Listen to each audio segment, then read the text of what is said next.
ভালোবাসা অনেক কিছুর প্রতি থাকবে, সব ভালোবাসা তো সব জায়গায় প্রকাশ করার সুযোগ নেই, তাই না? তো সে দলকে ভালোবাসবে, কিন্তু দলকে ভালোবেসে সেই ভালোবাসাটাকে অপব্যবহার করে সে পেশাগত জায়গায় ব্যবহার করবে, সেটা নিশ্চয়ই অনৈতিকতা, নিশ্চয়ই তার মনুষ্যত্বের জায়গায় ঘাটতি আছে, তাই সে এটা ব্যবহার করে। আপনি যখন প্রশ্ন করেছেন যে যারা এই জাতীয় কমিটি দিয়েছে বা এই কমিটিটাতে নিয়ে কাজ করেছে তাদের বিরুদ্ধে কোনো ব্যবস্থা নেওয়া হবে কিনা, তখন ভাইয়া উত্তরে বলেছে আমি তো আমার সিনিয়রদের বিরুদ্ধে কোনো ব্যবস্থা নিতে পারি না।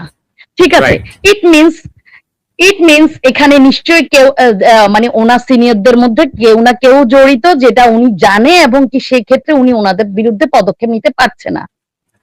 তো আসলে এটা তো আর আল্লাহর কোনো ওহী না যে ওহী এসে হঠাৎ করে নাজিল হয়ে গেছে, এটা তো কোনো না কোনো মানুষই করছে দুষ্ট মস্তিষ্ক থেকে একটা দলকে ডিসফ্রেম করার জন্য। এটা তো একটা দলকে বিতর্কিত করা, এটা ছাড়া আর কিছুই না। যারা করেছে তাদের ইন্টেনশন ছিল খারাপ ইন্টেনশন, তাদের ইন্টেনশন কোনোভাবেই ভালো ইন্টেনশন ছিল না। তারা একটা দলকে বিতর্কিত করার জন্য, একটা জেলাকে বিতর্কিত করার জন্য তাদের দুষ্ট দুর্বিসন্ধিকে সাধন করতে চেয়েছে, যদিও সেটা তাদের দুষ্ট দুর্বিসন্ধিটা তাদের উদ্দেশ্যটা সফল হতে পারে নাই।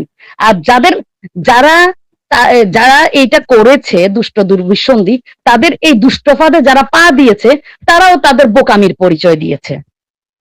এটা আমার দৃষ্টিকোণটা বললাম।